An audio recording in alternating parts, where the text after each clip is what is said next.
direkt kandidatin e 19 të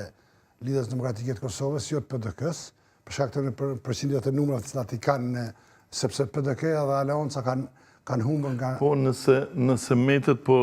nga votat e diasporës, gjithmonë PDK-ja po fiton dy fish ma shumë se PDK-ja thoni? Se PDK-ja,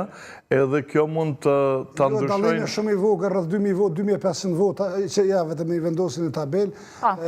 është dallimi nuk është as si madh. 5.000 pra tek PDK-ja dhe mbi 7.000, afër 8.000 tek Lidhja Kur i kemi 12.000, pavarësisht mbi 12.200 vota pritet të merr lëvizjeve të vendosin në bazë të këtij trendi statistikisht, atëherë unë mendoj që do të rrezikoj edhe një mandat të Lidhjes Demokratike të Kosovës, sepse Aleanca është mirë të shku me votat e diasporës në raport me vetveten, pra, kështu që unë pres që në fund,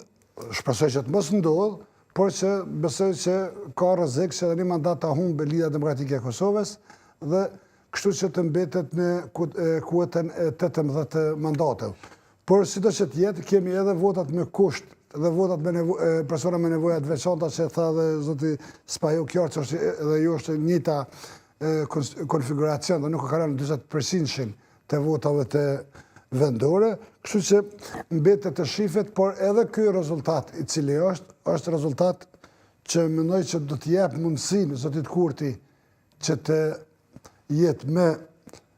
gjenerozë, se mund të thuhet, në raport me zgjidhjen e problemeve për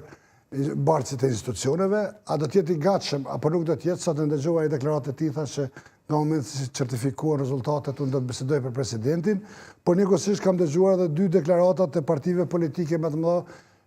shqiptare që kanë thonë që duhet të diskutohet për komplet konfiguracionin e qeverisjes, për 3 pozicionet, jo vetëm për presidentin. Në rast se zoti Kurti vazhdon me avazën e vjetër të diskutoj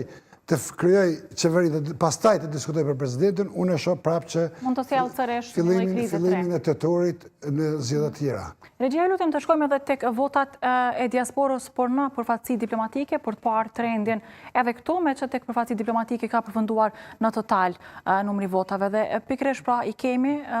totalisht të numëruara votat nga KQZ-ja, dhe këtu tek përfaqësi diplomatike, zotri Spahiu prin vetëvendosje e dyta është PDK-ja. A mund të jetë mbase që ndryshme ajo që tha profesori që një mandat të merret LDK-s nga vetëvendosje, nga numërimi tjetër i votat, me që PDK-ja prin si e dyta tek përfaqësi diplomatike?